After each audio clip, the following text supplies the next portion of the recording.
Correcto, Fabi. Ahora que estamos en plena transición de la época lluviosa, de la época seca a la lluviosa, a algunos nos afecta mucho la garganta. Pero ¿qué pasa cuando esos dolores de garganta se vuelven un factor común de todos los días? Vamos a conversar con la doctora Alexa Rodríguez, especialista en otorrinolaringología, para entender por qué algunas personas sufren de este malestar de garganta recurrente.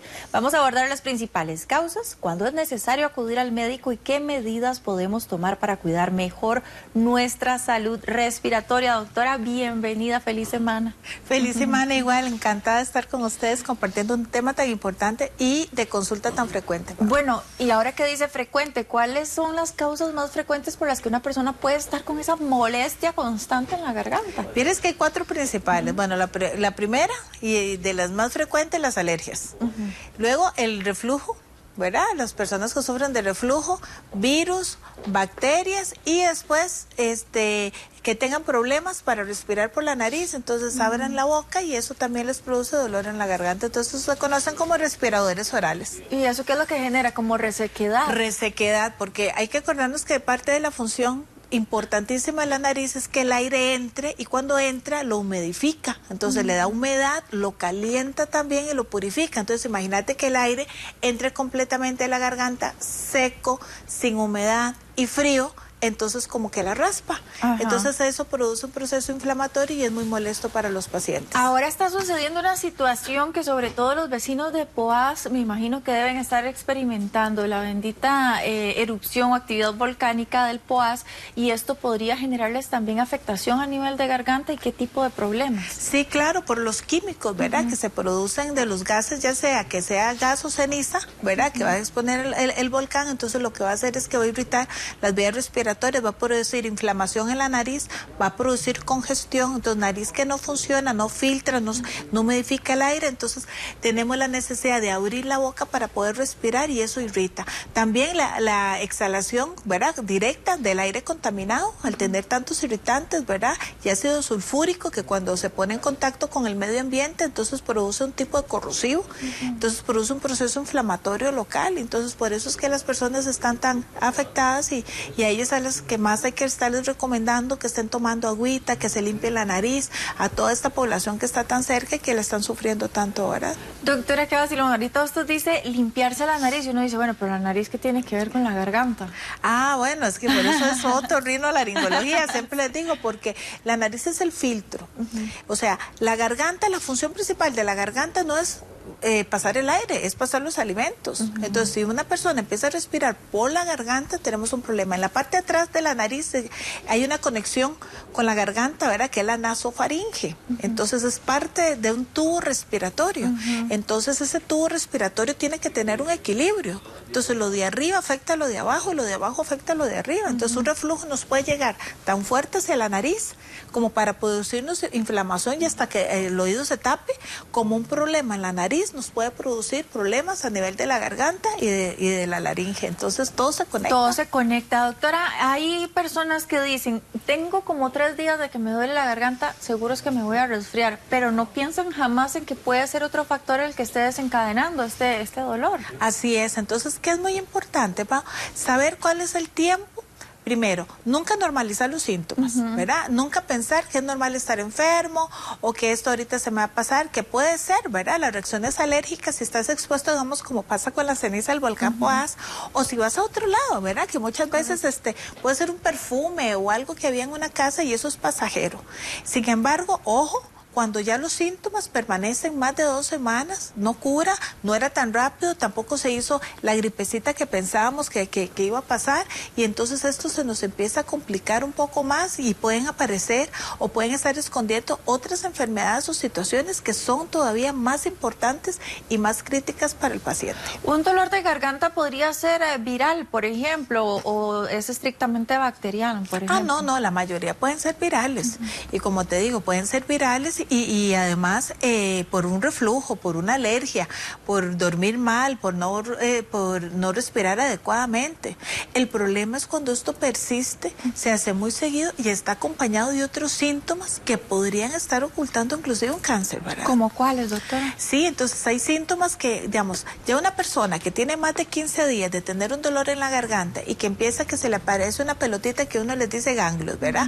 Entonces empiezan a inflamarse los ganglios, empiezan con dificultad para tragar, empieza el cuellito a ponerse duro.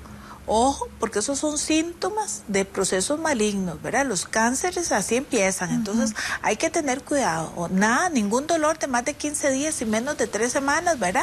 Que digan que es que siente un dolor como una presión en el cuello, que eso pasa con el reflujo, sí, en un tiempo determinado, pero dejar avanzar eso y que empiece pérdida de peso, cambio en la temperatura y demás, son signos de alarma constante de que eso puede ser una enfermedad maligna. Bueno, y también qué hábitos y cuidados podríamos entonces nosotros tener. Por ejemplo, hay personas que con el uso constante o la exposición constante al aire acondicionado dicen, es que nunca me voy a curar de la garganta mientras siga en la oficina con el aire acondicionado, pero no hay de otra. No, eso sí, pero es que el aire acondicionado entra en el factor de los procesos alérgicos. Entonces vamos a tratar a la alergia, a la parte de fondo, que es la parte más importante.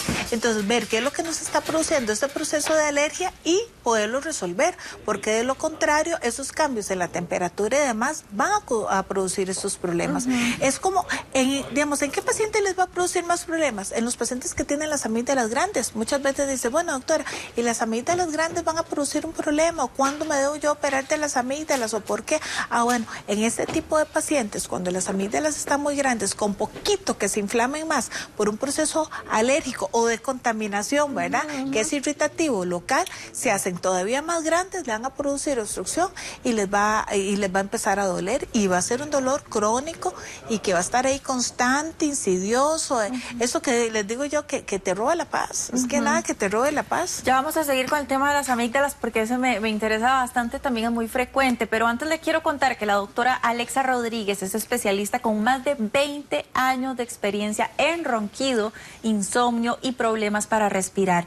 El teléfono 8661-1515, muy sencillo, usted la puede también contactar a través de sus redes sociales y por favor, ante la duda no supongamos, mejor asistamos a nuestro especialista, ojalá sea la doctora Alexa Rodríguez que tiene 20 años que la respaldan. Vamos a continuar hablando de las amígdalas, porque sí, hay gente que dice, es que yo me resfrío mucho porque nunca me quitaron las amígdalas. ¿Tiene que ver una cosa con la otra? Sí, vieres que las amígdalas es todo un tema, porque hay dos factores en lo que uno considera quirúrgicos, ¿verdad? Uno, la cantidad de infecciones que puede tener y otro es el tamaño. Entonces, ojo, porque cuando a veces los niños están chiquitos, ¿verdad? Ya tenemos niños de 5 o 6 años, ¿verdad? Que tienen las amígdalas grandes. No sé por qué ese es un mito urbano, por favor, gente, de veras, eso es como creer en la Llorona. Se lo digo así. El que le digan a un paciente, ay, no se preocupe, el chiquito sí las tiene muy grandes, pero cuando crezca ya eso se le va a quitar. Yo no sé en la cabeza de quién se lo inventó, porque crecen junto con el niño. Entonces, ¿qué nos pasa, Pau? Vieres que ahora operamos a niños de 35 y 40 años, ¿verdad? Y hay más riesgo con niños grandes.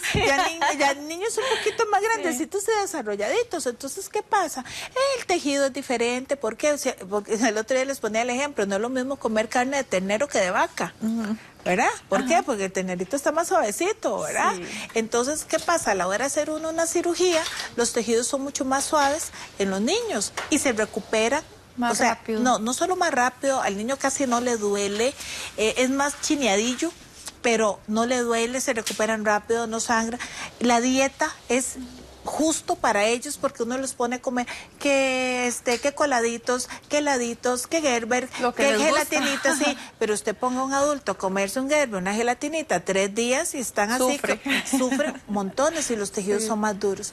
Entonces, eso es un mito urbano, ¿verdad? ¿Cuándo se deben de operar las amígdalas? Cuando son necesarias. O sea, si tenemos amígdalas, aunque estén chiquitillas, pero se están enfermando a cada rato y en vez de ser un foco para producir anticuerpos, como la gente piensa, ahora es un foco infeccioso, porque lo único que hace es enfermarlos, pues hay que quitarlas.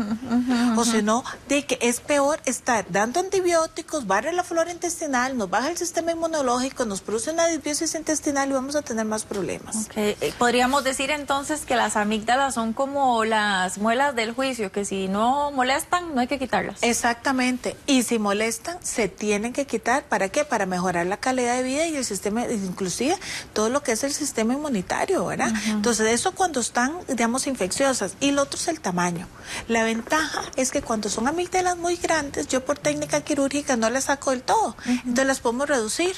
Entonces les quitamos una parte y eso se llama amigdalotomía. Es una técnica muy bonita porque deja una partecita que es la base donde puede seguir produciendo anticuerpos. Hablamos de que son amígdalas que no se enferman, entonces nada más las reducimos y eso, vea, le ayuda al paciente y se le acaban los problemas. Porque ¿Y no es vuelven por a tamaño. crecer? No, esas ya no vuelven a tener. Yo siempre les digo que las únicas células que se reproducen son los adipocitos. Lamentablemente esas son las únicas que crecen. Esas ya no.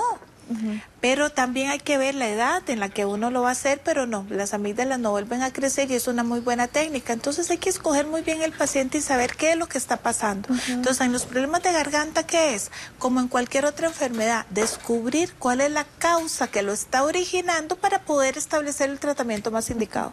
Bueno, asistir a su médico especialista de confianza, la doctora Alexa Rodríguez, otorrinolaringóloga con 20 años de experiencia. Muchas gracias. No, gracias a ti por la invitación y feliz inicio de semana para todos. Que así sea, lleno de bendiciones. 8:43, Fabi.